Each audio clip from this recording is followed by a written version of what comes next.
gars, salut à tous. Aujourd'hui, on se retrouve pour une nouvelle vidéo, une vidéo très particulière d'ailleurs, puisqu'il s'agit de la première vidéo dédiée à la valorisation d'un profil ultramarin. Aujourd'hui, pour ce faire, on va accueillir Anfan qui est un ancien étudiant mahorais en droit, ancien puisqu'il vient récemment d'être diplômé et il est maintenant juriste contentieux à Marseille, mais on le découvrira un peu plus tard. Bon, déjà, Anfan, est-ce que ça va?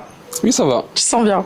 Très bien. Ok, très bien. Bon, on va dire qu'on est bien réveillé puisque ici il est 9h du mat. Donc, je vais t'expliquer le déroulé de l'interview. Donc, il est décomposé en plusieurs chapitres et pour chaque chapitre est dédié une année clé, une date clé à ton parcours. Ça te va? Oui, ça me va. On va parler de tes ambitions, on va parler de tes études, on va parler de toi aussi. Est-ce que tu es prêt?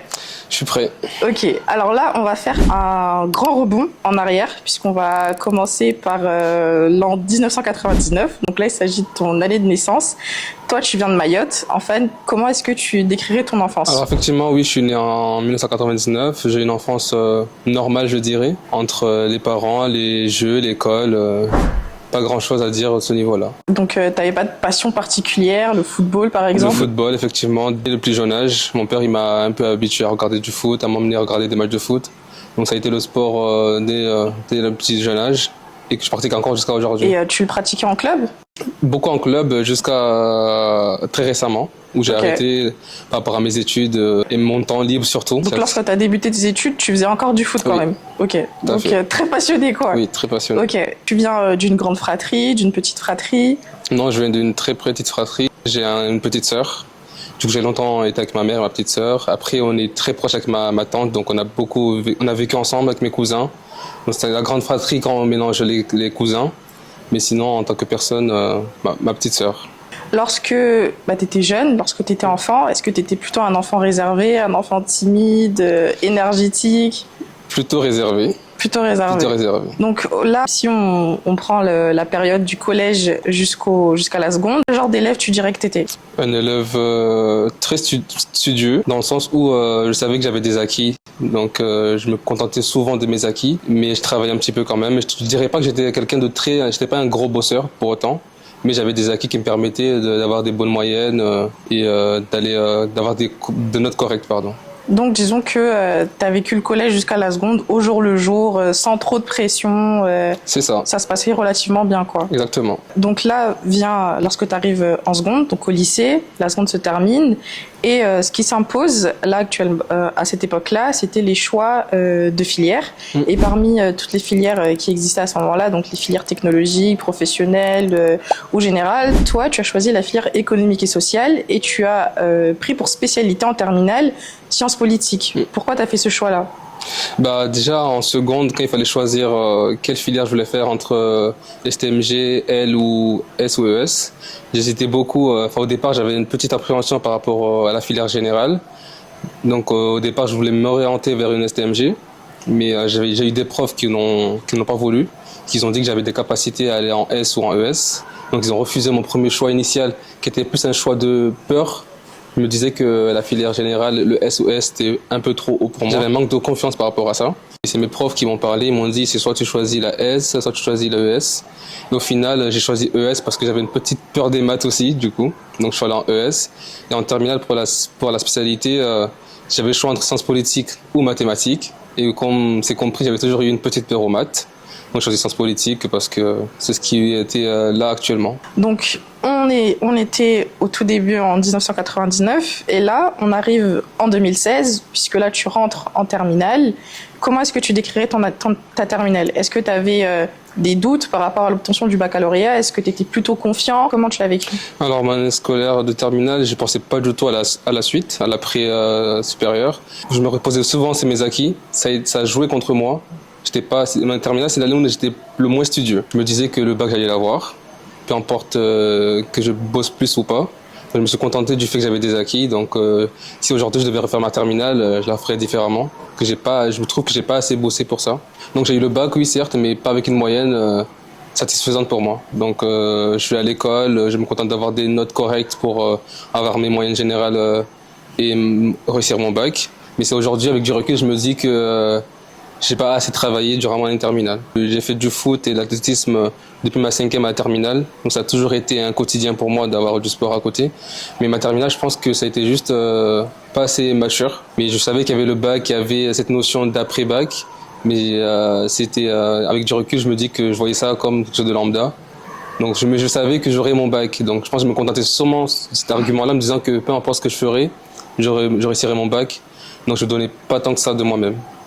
Et toi, tu as fait le choix d'effectuer des études de droit. Du coup, c'est ce que tu as fait durant tout ton parcours. Et comment t'es venue l'idée de vouloir faire des études de droit? Alors au départ, en terminale, j'y pensais pas forcément. Je n'avais pas vraiment de suite par rapport à mon projet professionnel. Je savais une chose, que je ne voulais pas faire une licence. Donc je me suis dit, vu que j'étais en économie, donc je me disais que l'économie m'intéressait, donc il fallait que je continue en économie. Vu que je voulais pas de licence et je voulais faire de l'économie, je me suis dit un DUT, ça serait bien. Et un DUT carrière juridique ouvrait la porte de rester en économie et découvrir le droit que je connaissais pas. Et c'est durant mon DUT que le droit m'est vraiment venu à l'idée de faire une carrière dans cette branche-là. Et tu avais déjà un métier en tête lorsque tu étais en terminale? Non, du tout. Du tout, ok. Aujourd'hui, avec du recul, est-ce que tu trouves que tu as été accompagné, que ce soit par des professeurs, par le corps pédagogique, que ce soit par la famille ou par d'autres mentors que tu as pu avoir? Ou est-ce que tu estimes que le choix que tu as fait en termes de poursuite d'études supérieures, tu te l'es fait tout seul? Moi, je trouve que je l'ai fait tout seul, avec des camarades de terminale. Donc, même entre nous, en train de discuter, personne n'a un recul par rapport à ça. Donc, je trouve que on n'a pas été suivi, par exemple, par rapport à ça. On a juste parlé d'avoir à l'époque on appelait ça APB, admission post-bac. On a juste dit que tel jour ça sera ouvert, donc il faudra se connecter, créer un compte, chercher son école. Par exemple, pour un DUT, on m'a pas dit qu'un DUT, pour aller ensuite en licence, il fallait avoir une certaine moyenne pour pouvoir intégrer une L3 par exemple.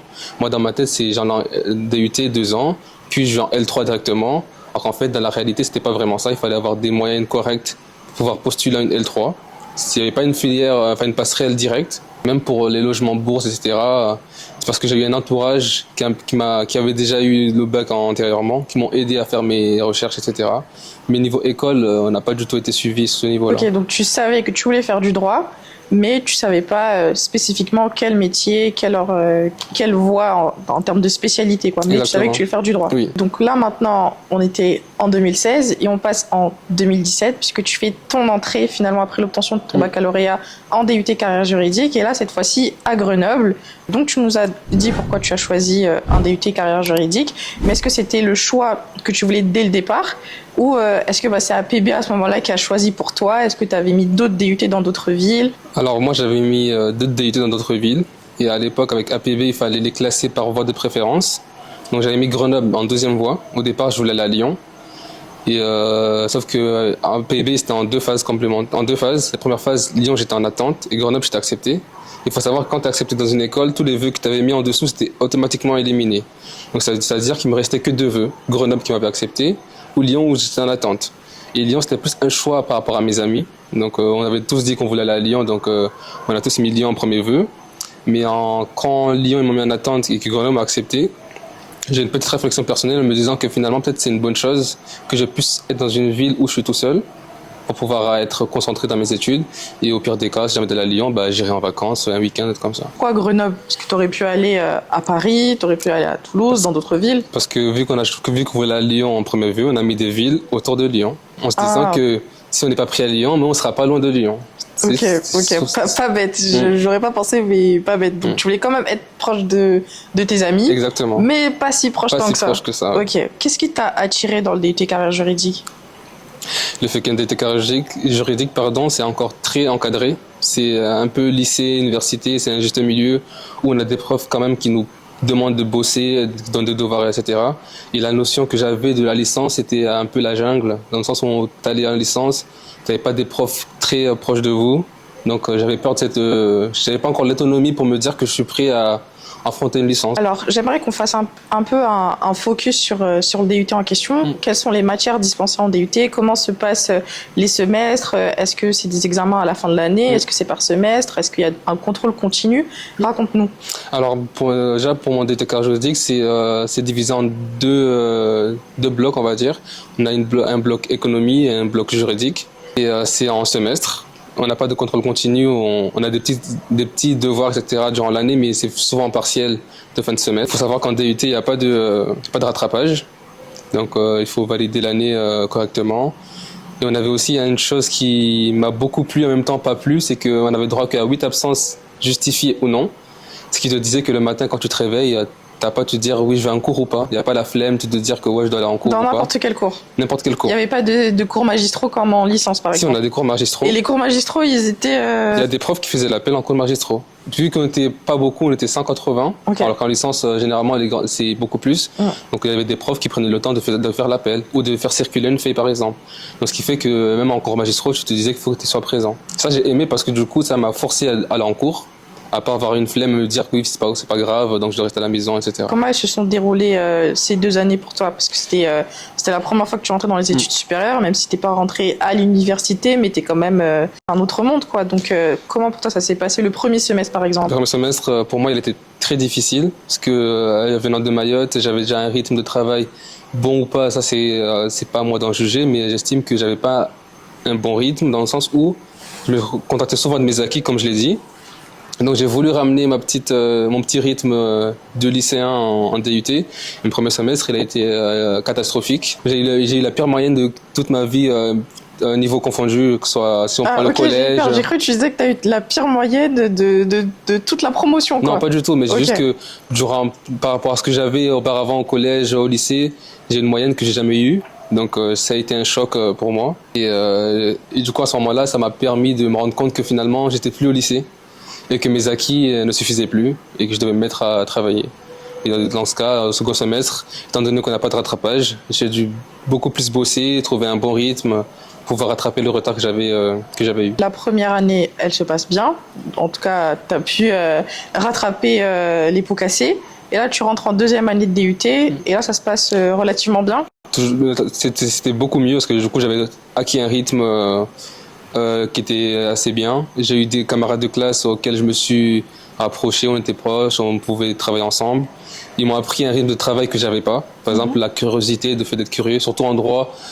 Quand tu arrives, tu n'as jamais fait de droit, tu as beaucoup de notions, même des termes que tu comprends pas. Et j'avais des camarades de classe où je voyais par exemple en amphi, quand la prof elle disait un mot, ils ne comprenaient pas et ils allaient sur internet pour taper. Et moi, je n'avais pas encore acquis cette curiosité-là. Donc au fur et à mesure, en compilant, j'ai pu acquérir certaines pratiques. On était en 2017, lorsque tu rentres en DUT carrière juridique. Tu arrives en deuxième année. En deuxième année, tu obtiens finalement ton DUT. Et là, tu obtiens en 2019. Tu fais ton entrée en deuxième année de licence de droit. Je ne sais pas si c'est censé être... c'est la norme d'entrer en deuxième année. Est-ce que tu devais rentrer en troisième année? Raconte-nous comment ça s'est passé. Alors, non, c'est... En fait, il n'y a pas de norme. D'accord. Je disais tout à l'heure qu'entre le DUT et la licence, il n'y a pas une passerelle automatique. Tout dépend de tes notes. Moi, j'aurais aimé qu'on me dise ça en terminale, par exemple. Qu'on me dise que si tu vas en DUT, il faudra que tu bosses beaucoup pour avoir une bonne note qui permet d'aller en L3. Alors, par exemple, quand tu es en licence en L2, tant que tu valides, tu vas en L3. Mais en DUT, c'est pas comme ça. Tu valides ton DUT, on est d'accord. Mais si tes notes ne te permettent pas, selon les universités, chacun a ses modalités, pour aller en L3, bah, tu n'allais pas en L3. À ce moment-là, les facs que je visais, ils demandaient une certaine moyenne que j'avais pas eu pour pouvoir aller en L3. Donc, ce qui fait que j'ai dû aller en L2. Et là, tu rentres en deuxième année de licence à Nîmes. Donc, tu passes de Grenoble à Nîmes. Est-ce que c'était un choix anodin, stratégique? Tu l'as fait exprès? Pourquoi Nîmes? J'ai mis Nîmes surtout parce que je voulais venir au sud. Parce que Grenoble, c'était le froid, etc. Et je suis quelqu'un qui reste pas longtemps en place, on va dire, entre guillemets. J'aime beaucoup bouger. Donc, je me suis dit que c'est bon, j'ai fait un DUT, donc c'est bon. J'ai eu ce que je voulais en Grenoble. Et je voulais venir au sud. Et du coup, j'ai visité quelques villes du sud. Et c'est Nîmes, ils m'ont accepté. Là, tu rentres, puisque là, tu étais à l'université, donc tu rentres vraiment dans un système universitaire pur et dur. Quel changement tu remarques par rapport à ton DUT? Justement, le fait que tu dois être plus autonome. J'avais déjà un peu moins de cours qu'en DUT, sachant qu'en DUT, on avait des journées très longues, de 8h21 généralement. Et en licence, c'était beaucoup plus light, entre guillemets. Et ce qui était bien aussi, c'est que j'avais des matières que j'avais déjà vues en DUT, donc ça m'a permis d'être plus à l'aise en L2. Et là, ça faisait tout de même 3 ans que tu étais en train d'effectuer tes études supérieures. Ça faisait 3 ans que tu vivais plus sur ton territoire d'origine. Et comment tu gérais la distance avec ta famille? Est-ce que tu allais les visiter régulièrement? Est-ce que c'est eux qui venaient te visiter? Est-ce que les appels, c'était toutes les nuits, tous les soirs ou une fois par semaine? Dis-nous tout. Ben, avec ma mère, les appels, c'est minimum 2 fois par jour. Généralement, je le fais le matin et le soir. 2 fois par jour? Oui, minimum. Et donc, généralement, quand je vais en cours le matin, je l'appelle. Le soir, je l'appelle. Mais par rapport au fait de se voir, bah, je rentre à Mayotte les étés. Donc, tu arrives à valider ta 2e année et tu arrives en 3e année. Donc là, c'est l'approche de la L3. Et est-ce que tu savais déjà vers quel master tu voulais t'orienter? Est-ce que tu avais déjà un palmarès de métiers que tu voulais potentiellement effectuer? Est-ce que tu as fait des stages? On n'en a pas parlé précédemment, mais est-ce que tu as fait des stages pendant les étés pour découvrir certaines professions? Oui, bah, en fait, le métier qui m'est venu, il m'est venu assez tôt quand même. En première année de DUT, je commençais à y réfléchir, surtout par rapport au stage qu'on devait faire effectuer. En DUT, on avait un stage d'initiation de 2 semaines à effectuer dans une étude, dans une entreprise. Du coup, j'avais opté pour un métier de commissaire de justice, mais je voulais le faire à Mayotte pour pouvoir rentrer plus tôt à Mayotte. Et à Mayotte, les études auxquelles j'ai postulé, j'ai pas eu de réponse. Donc, je me suis rabattu sur l'avocat. Donc, j'ai fait un stage d'initiation auprès d'un avocat à Mayotte au bout de 2 semaines. Mais c'était pas le métier non plus que je voulais faire. Mais le maître, je lui ai expliqué que le métier que je voulais faire, c'était pas avocat, mais commissaire de justice. Il m'a un peu en parlé par rapport à ce que lui savait, etc. Mais en 2e année de DUT, là, il fallait un stage beaucoup plus conséquent de 2 mois, auquel il fallait rédiger un mémoire. Et celui-là, heureusement, j'ai pu avoir une étude de commissaire de justice, mais ça, c'était à Grenoble. Et j'ai effectué, et là, j'ai pu bien apprendre la pratique du métier que je voulais faire. Et ça a conforté mon idée de vouloir pratiquer ce métier-là. Tu savais qu'à ce moment-là, dès la fin de ton DUT, tu savais que tu voulais être commissaire de justice. C'est ça, oui. Et là, tu es en 3e année de licence, il faut choisir un master. Toi, tu as choisi un master en droit privé, banque, assurance immobilier, il me semble. Mais tu n'aurais pas pu potentiellement prendre un master, je sais pas, en gestion du patrimoine, en droit des affaires?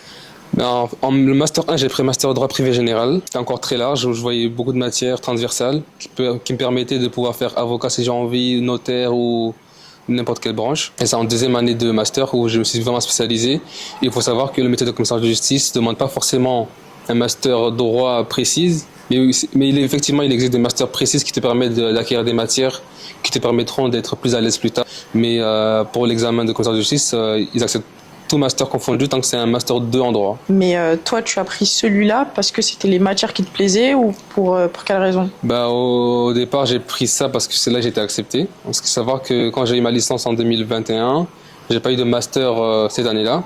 J'ai visé des masters en métropole où j'ai pas eu de réponse. Cette année-là, c'était très compliqué d'avoir des masters. Donc moi, je faisais partie des étudiants qui n'avaient pas eu de master. Donc j'ai passé, on va dire, 1 an sans études où j'ai travaillé entre-temps. Et c'est quand j'ai repostulé l'année d'après pour un master que j'ai été accepté dans ce master-là. En 2021, tu as obtenu ta licence, mais c'est que en 2022 que tu rentres finalement en master. Et là, encore une fois, tu bouges, tu arrives en Martinique. Pourquoi tu as choisi la Martinique? Parce que je voulais, comme je dis, j'aime beaucoup bouger. Donc quand j'ai voulu retenter un master, j'ai postulé en métropole toujours, mais je me suis rendu compte finalement que la France n'était pas que la métropole, c'était aussi les Outre-mer.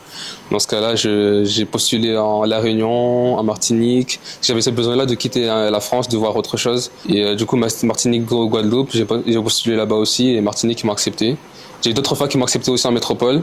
Mais au final, je me suis dit que j'avais envie de partir. Donc, je suis parti en Martinique. Et la vie en Martinique, c'est comment là-bas? En opposition avec la métropole, comment tu l'as senti? Comment tu l'as vécu? Je me suis senti très à l'aise. Parce que, étant originaire d'une île, j'étais plus à l'aise dans une île qu'en métropole. Et le peuple, il est très chaleureux, très gentil.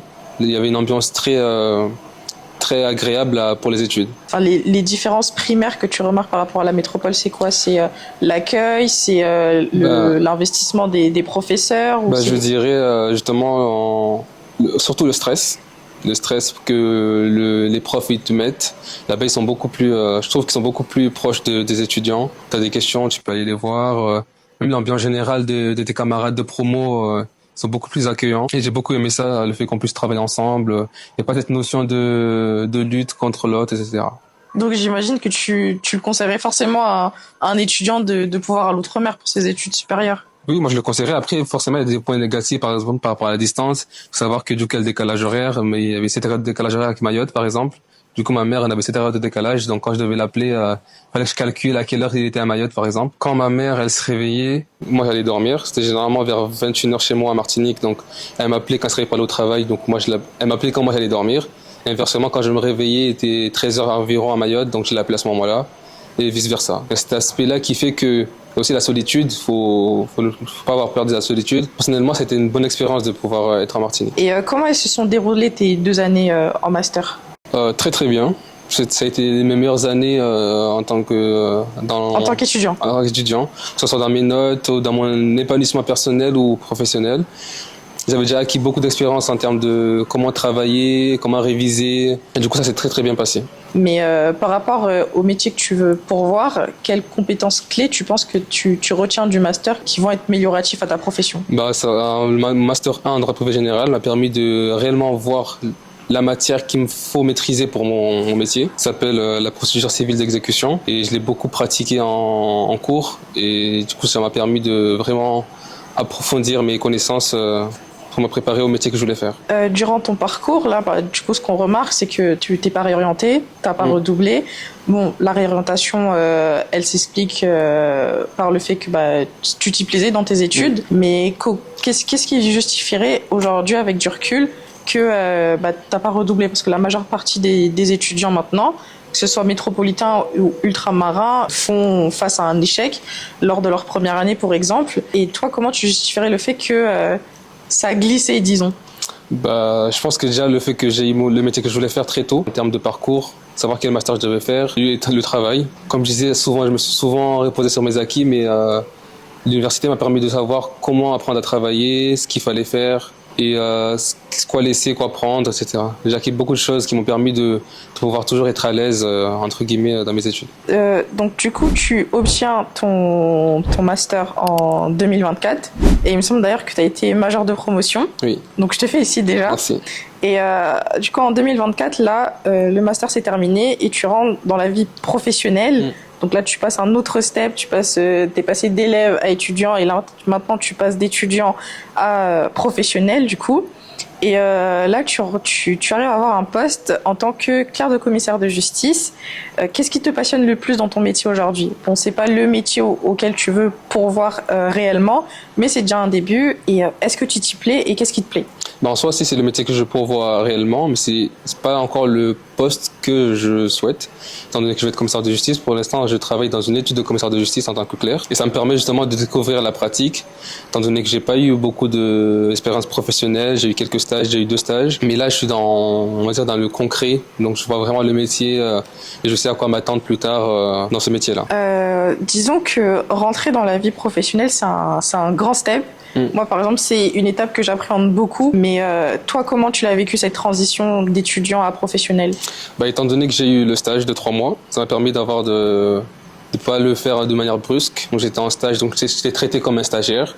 Je voyais on m'apprenait des choses. Donc cela m'a permis de connaître l'étude en question, de savoir ce que je voulais faire, de conforter mon idée de voir pratiquer ce métier-là. Et donc après, quand j'ai pu être embauché, je connaissais déjà l'environnement, donc ça a été plus facile par la suite. Je dirais que j'ai rencontré des difficultés pour trouver un stage, parce que j'y ai pensé avant justement. Je me suis dit, au départ, je voulais faire un stage à Martinique, mais je me suis dit, vu que je ne souhaite pas rester à Martinique après mon master, ça serait mieux pour moi de chercher un stage en métropole, qui me permettra du coup de faire le lien entre le stage et la voie professionnelle. Et je voulais rentrer à Marseille, donc j'ai cherché l'étude à Marseille, et étant donné qu'ils m'ont pris, ils ont vu mon sérieux dans mon stage et ils m'ont proposé de m'embaucher. Là, je vais te poser, disons, la question fatidique qu'on pose aux ultramarins, c'est est-ce que tu comptes rentrer dans ton territoire d'origine? Donc, pour le moment, tu restes en métropole ou tu veux peut-être pourvoir à l'étranger?